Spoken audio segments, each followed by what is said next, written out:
So hello everyone. Today I was doing laundry. All of a sudden my dryer won't turn on.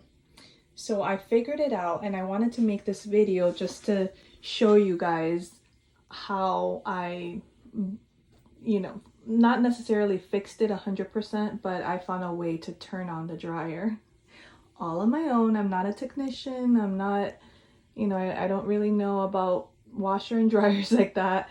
But I figured it out and figured you might want to know in the future just in case this happens to you. So this is a stackable washer and dryer, and I'll show you, I guess, the model. Where is it? It's a GE. Can you see the model number there?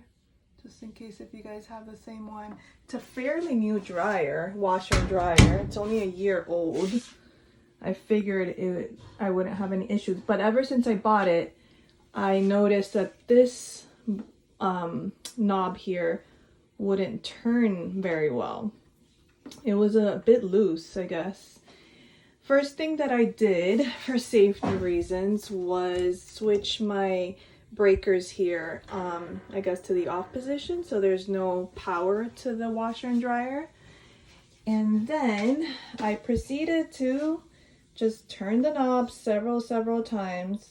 Notice that it was really loose, and I normally place it here under easy care and it just wouldn't really turn well. It wouldn't stay where I wanted it to stay. It was loose. Anyhow, it wouldn't start. I know right now there's no power, so it's not going to start, obviously.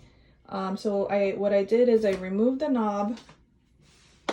I noticed there was this metal thing here. I don't know what you call it, but it was stuck. And at one point it actually came off very easily. And you see how it's turning? I don't know if you can tell, but it turns. And so when the knob is on, it just turns this metal part and not what really needs to turn, which is this, to put it in the position where any of these positions and not the off position, because if it's in the off position then it's not going to turn on. I just figured all of this. And anyhow, so see, it just turns that. I've removed this and I don't know if you can tell, but it's broken. You see that? It actually broke off. I don't know how that happened. I don't know if it came like that, but it broke. And what I did was I moved the knob. Well, this knob with some, I guess you call these pliers. I mean, I'm really not, tech savvy just like that. So then I moved this with the pliers, like I said. I moved this with the pliers. Sorry, I had someone come in here.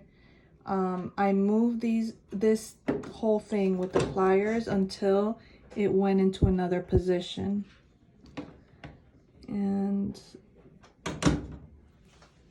it moved fairly easy before. I don't know if there's something like a different tool that you can use to move it.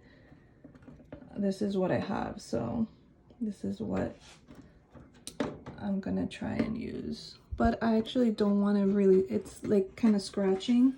So anyways, I moved it to a position that wasn't in the off position, and it's hard to move with your own hand, so I just moved it with the pliers.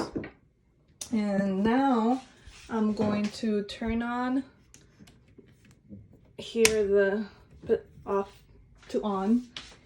Then I'm gonna make sure the dryer's all the way closed. I'm gonna hit the start button and it starts now. So what happened before was that this knob, or whatever you call it, was in the off position, like I said. So make sure it's turned all the way to a section where it's gonna dry your clothes. And I'm gonna leave it like that for now. It might go back to the off position once the cycle runs out, but I'm gonna leave it for there for now, and then later on, if I need to, I'll use the pliers again.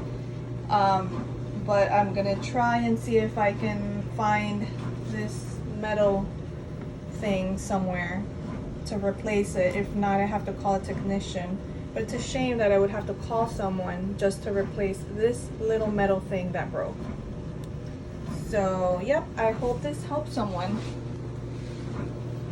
And remember always to turn off the power in the circuit breaker before you touch any of the insides of the washer and dryer. Again, I'm not a technician, but this is what I found out.